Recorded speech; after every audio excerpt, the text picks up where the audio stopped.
இந்தியாவும் பிரிட்டனும் 2025ஆம் ஆண்டில் சுதந்திர வர்த்தக ஒப்பந்தம் பேச்சுவார்த்தைகளை தொடங்க உள்ளன.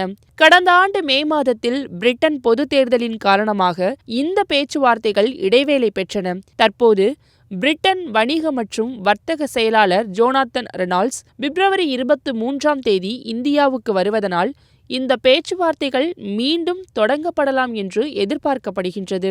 இந்த புதிய சுதந்திர வர்த்தக ஒப்பந்தத்தில் பல முக்கிய அம்சங்கள் உள்ளன. அவை தொழிலாளர் பரிமாற்றம், வரி கட்டண குறைவுகள் மற்றும் பொருளாதாரத்தில் இரு நாடுகளுக்கிடையான வர்த்தக தடைகளை நீக்குதல் என வகுக்கப்படுகின்றன. கடந்த பேச்சுவார்த்தைகளில் இந்தியா திறமையான நிபுணர்களுக்கான கட்டுப்பாடற்ற இடமாற்றத்தை வலியுறுத்தியது. இதன் மூலம் இந்திய தொழில்நுட்பம், கல்வி, சுகாதாரம் மற்றும் பிற துறைகளில் திறமையான நிபுணர்கள் பிரிட்டனில் வேலை செய்யவும், அனுபவம் பெற்று மீண்டும் இந்தியாவில் தங்கள் திறமையை பகிரவும் வாய்ப்பு பெற்றிருப்பார்கள். ஆனால் தற்போது இந்த கோரிக்கைகளிலிருந்து பல மாற்றங்கள் ஏற்படலாம் என்று எதிர்பார்க்கப்படுகின்றது.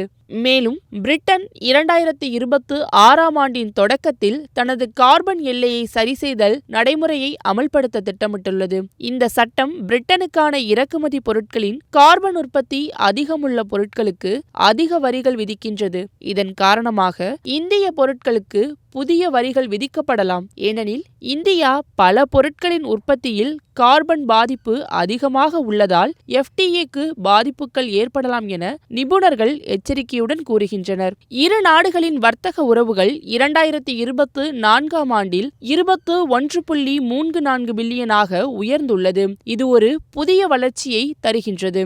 இந்தியா மற்றும் பிரிட்டனுக்கு இடையிலான வர்த்தகம் மிகவும் மாறி வருகின்றது. இந்தியா எளிதான தொழில்துறை வர்த்தகம், அனுபவமிக்க தொழில்நுட்பம் மற்றும் பரஸ்பர வர்த்தக வாய்ப்புகளை எதிர்பார்க்கின்றது. இது இரு நாடுகளுக்கு பொருளாதார வளர்ச்சிக்கும் வழிவகுக்கும் என நம்பப்படுகின்றது.